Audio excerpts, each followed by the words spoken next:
It's 10/6/22 and it's about 8 o'clock in the morning. And I have been requested to talk about DIC. DIC stands for disseminated intravascular coagulation. And this is a very important topic. It's a good thing that I was asked to discuss this one. Then again, as a mode of disclaimer, I am not going to discuss this in depth. This is not DIC 101, but rather DIC 0.001, all right? I'm just going to give you the basics of it so you can build up from there, all right? With that being said, today we're going to discuss D as in dog, I as in I am, and C as in coagulant, DIC, also known as disseminated intravascular coagulopathy, or the common name in ICUs is death is coming, right? And while it's not nice, it may be a good thing to remember, just to keep you aware of how dangerous this can be, okay? So DIC, disseminated intravascular coagulopathy. What we're gonna say about these is that, let me clear my drawings, there you go. DIC is a systemic syndrome rather than a disease in itself, but it's a syndrome. And it's a syndrome that is characterized as typical of number one, thrombosis, thrombus formation or clots. And number two, bleeding or hemorrhage. Okay, so what we're going to see in this DIC is system-wide. We're going to see first a lot of thrombosis, in other words, a lot of clot formation, and then a lot of bleeding after that.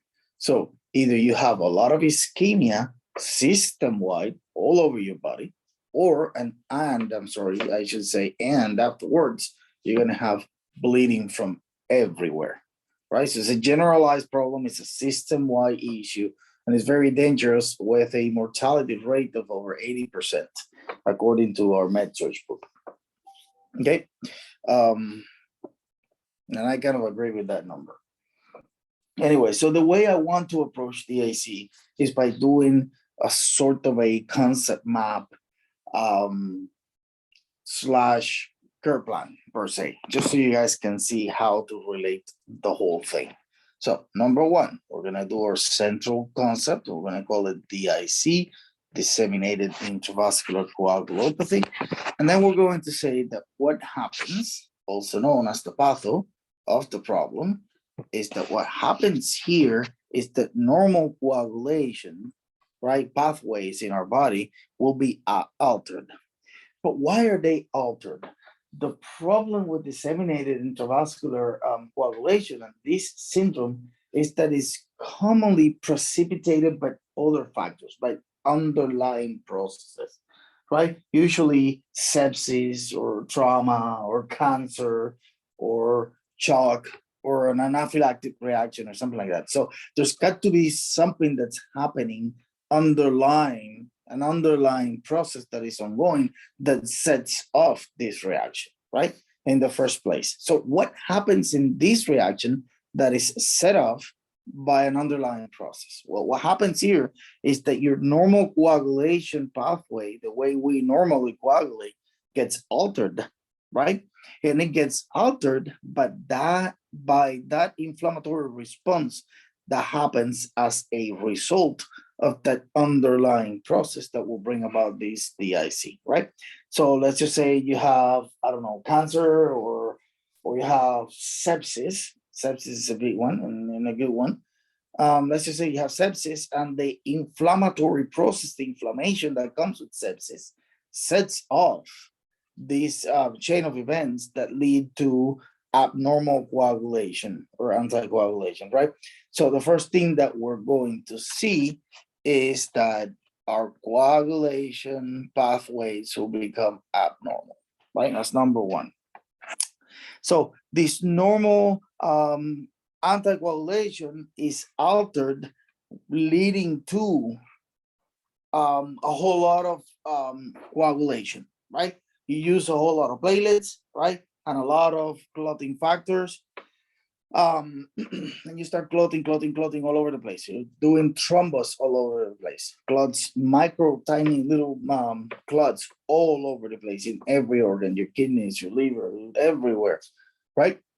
And that's the first thing, right? So excessive coagulation with the formation of thrombus, right? Whole formation of thrombus, and then you get excessive coagulation. Now, however, as you continue to use all these platelets and all these coagulation factors, because of all these thrombus formation, eventually you're going to use all the coagulation factors and all the platelets, and then you begin bleeding.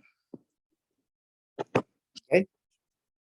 It's like saying, I don't know, I used all the clothing I have and I was overclothed for a long time, but I wore the clothes out and now I have no clothes. I have to walk around naked, kind of thing, right? So first off, we're going to throw a whole lot of clots all over the place. We're going to use all the platelets. We're going to use all the clotting factors. And when we run out of them, then we cannot clot anymore. And the contrary of clotting is bleeding. So initially you're going to clot and then you're going to bleed. So what are we going to see in these patients, right? What is the symptomatology that we're going to see in this patient? Well, the symptomatology is always, guys, going to be based on the problem that you're having. And we said that problem number one, clotting, excessive clotting, system-wide. And then problem number two, hemorrhage or bleeding, excessive bleeding, system-wide. So what are the symptomatology? Okay, well, number one, let's take a look at the symptomatology that's related to clotting. If we clot, right? If we clot and we make a whole lot of clots, then we produce ischemia, right? A clot may block arteries, right? They may block little arterioles and arteries and so on and so forth. And then blood cannot go through. And if blood cannot go through or just a little bit goes through, then that tissue that is being fed by that particular artery or arteriole, it will become ischemic, right? Ischemia is the lack of blood and oxygen getting to that tissue. So if we clot, we block, therefore blood's not getting there and that tissue becomes ischemic. Okay, now this is a problem that is system-wide.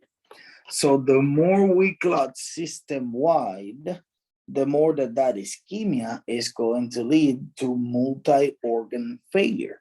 Because if I'm throwing a whole bunch of clots all over the place and I have, I don't know, 10 clots in my kidneys, 10 clots in my liver, and a whole bunch of clots down there in my leg, and all of these systems are going to be ischemic at the same time. So first thing that we're going to see is ischemia that leads to organ failure. What do we see in this case, in ischemic, generalized ischemia? Well, we're going to see pain, number one, because if you don't have blood and oxygen getting to that tissue is going to hurt. So you're going to have pain, number one, it's generalized pain, serious pain all over the place. Then you're going to have cyanosis, right? Cyanosis, you're going to become bluish. I mean, you're not getting blood over there. You're not getting oxygenation over to that tissue. If you have a pipe or an artery that's being blocked by a whole bunch of thrombi and blood's not going through, well, distally, your pulses are going to decrease, right? Because blood's not going through. So pulses are going to decrease. They're going to be weak, sometimes absent, right? If you have a whole bunch of clots in your kidney, for example, and that kidney all of a sudden, because it's clotting all over the place and blood's not getting to the kidney, that kidney is not being perfused appropriately, then that kidney begins to fail. And if that kidney begins to fail, then your urinary output, right, is going to go down. Your creatinine is going to go up and so on and so forth. And eventually, as you involve all systems in your body, then you're going to have changes in your LOC, level of consciousness is going to change, and you're going to go into respiratory distress because you're also throwing a whole bunch of clots in your lungs, right? So all of these systems, the symptomatology that you're going to see primarily is going to be related to thrombus formation in different systems. Where is the thrombus formation? In the kidney. That means that kidney is becoming ischemic. And if the kidney is becoming ischemic, then that kidney is not going to function properly. If it doesn't function properly, then you're going to see urinary output decrease. you're going to see a lot of pain at the site, you're going to see color changes, and you're going to see eventually how that kidney completely fails. The same thing happens, for example, in your lungs, right? You throw a whole bunch of clots in your lungs, and then you're going to have problems where what you're going to see in your patient is respiratory distress, shortness of breath, turning blue, so on and so forth, okay? But here's the thing though. Once you use all these platelets and all this coagulation factor to achieve this excessive clotting, then you run out of them. And when you run out of them and you can no longer clot, then you bleed, right? Because bleeding is the contrary of clotting. So the second set of signs and symptoms that we're going to see are related to bleeding, right? And then when you start bleeding, you start losing volume. So the first thing that you're going to see is that this patient is going to become tachycardic, right? And the more that you lose your volume, then the more that your blood pressure will come down. So these people are going to be hypotensive and tachycardic. But then again, if you're bleeding, then you're going to have petechiae, right? Petechiae, and I can't remember how to spell it correctly. I'm sure I'm misspelling it in here. Okay, but you're also going to see hematemesis, which is blood in your emesis, blood in your vomit. You're going to see blood in your stools, right? You're going to have blood in your urine or hematuria. If you're bleeding internally, retroperitoneally, you're going to see that your abdomen gets distended. It's going to be painful. It's going to be hard. And that associated with the fact that you're tachycardic and hypotensive, that should tell you that you're internally bleeding, right? Especially in the settings of before you got here, you saw a whole lot of pain, you saw cyanosis, you saw those pulses come down, you saw urine output starting to come back down. This person got short of breath because he was ischemic in the lung. LOC began to change, and now you're starting to see this guy going tachycardic, hypotensive. You have the petechiae, so on and so forth. All of that will give you signs that this person is going into the AC, right? And complete full-blown DIC, right? So with that being said, the next thing that we're going to take a look at is the labs. Well, what's the problem here? The problem is one of clogging and then one of bleeding, right? Step number one, you overcoagulate. Number two, you overbleed, right? So that's the problem. Let's always stick to our problem. Problem number one, excessive coagulation. Problem number two, excessive bleeding, right? So with that being said, what are some of the labs that we're going to see here? Well, the first thing that we're going to see is that our platelets are going to go down. Our platelets are going to go down because you're using them to excessively clot, right? And then what you're going to see is that your coagulation studies, your PT, your PTT, your INR, all of these guys are going to get prolonged, right? In other words, it's going to take longer for you to clot because you're bleeding, right? If you used all the platelets and all the coagulation factors and you no longer have them, then you're going to bleed, right? And so what you're going to see is initially your platelets go down, but then you're going to see that coagulation studies get prolonged. If it used to take you, I don't know, 3 seconds to stop bleeding, now it's going to take you 3 hours, right? Something like that, because you are no longer coagulating. You now are bleeding instead. Okay. All right, so I'm going to erase these, and then we'll continue on the other page because I cannot fit anymore in here. Let's see. Next up is going to be, how do I treat these? Right? What is the treatment of this problem? Well, let's take a look. Always stick to your problem. What is problem number one? Ischemia, excessive thrombosis leading to ischemia. Okay, no problem. So my first treatment is going to be geared towards managing this ischemia. So what is ischemia? Well, blood's not getting there and therefore it's not delivering oxygenation to the tissue. So the tissue is being hyperperfused and hypooxygenated. Okay, no problem. Step number one, give him oxygen. Okay. Step number two, give him some fluids.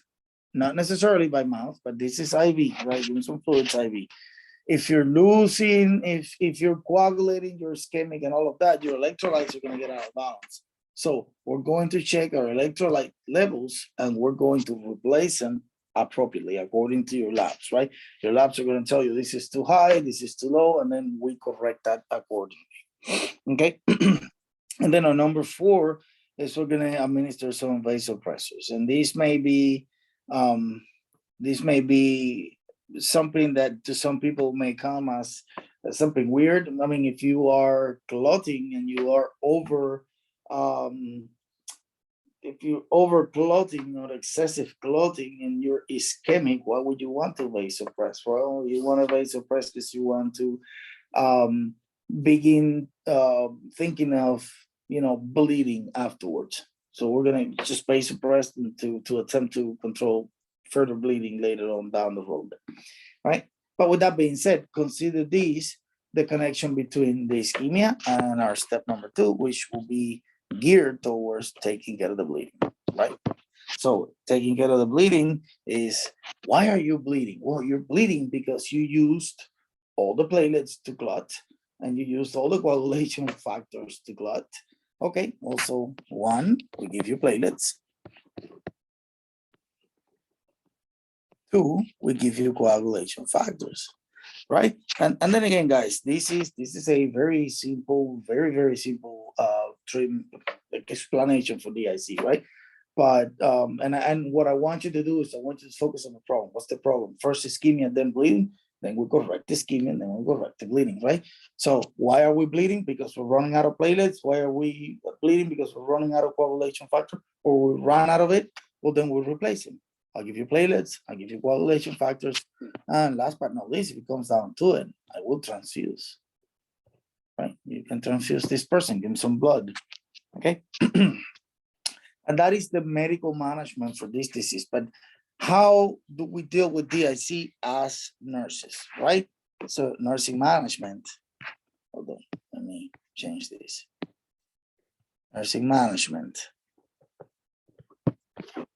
Nursing management in this case, this is one of those processes that it's very dangerous. This is an acute situation. This is going to be pharmacologically managed primarily. So the heavier load is going to be carried by medical management. However, nursing management it's highly involved in this process and very important as well, right? What we as nurses do in terms of managing the AC is primarily keep an eye out. Okay. But what are we keeping an eye out for? Well, number 1, signs and symptoms of ischemia, because the more ischemic this person becomes, the more those organs are going to fail, and the more this person is going to deteriorate. The more pain, the more cyanosis, the more decreased pulses, the more decreased urinary output, so on and so forth, right? And eventually, the more this person begins to bleed, the more that we're going to see tachycardia, hypotension, petechiae, hematemesis, the more we're going to see blood in the stools, and blood is going to come out. And this is the typical presentation of DIC. Blood can come out of every orifice that a person may have. So you're going to see bleeding from the eyes, the nose, the ears, everywhere. Okay, every mucosal point is going to be bleeding. Okay, so we keep an eye out and we monitor this patient constantly. We monitor vital signs, urinary output, pressure, pulses. We monitor all of that, and any changes in those, whether for the worse or for the better, right? It's a point for us to assess improvement and or deterioration of this patient. And we can always call the doctor and be like, hey, blood pressure was 120/80 a minute ago. Right now it's, I don't know, 80/45. This guy's going down south, right? So that's what the role that we as nurses play in this particular case. And with that being said, I hope that was helpful. And that was a DIC 0.001 for you guys. I hope it helps. Please leave a comment. Let me know if you understood, if you didn't, if you want me to do it in a different way. I'd be more than glad to come back and help with whatever doubts you may have. Thank you very much, and you guys have a nice day.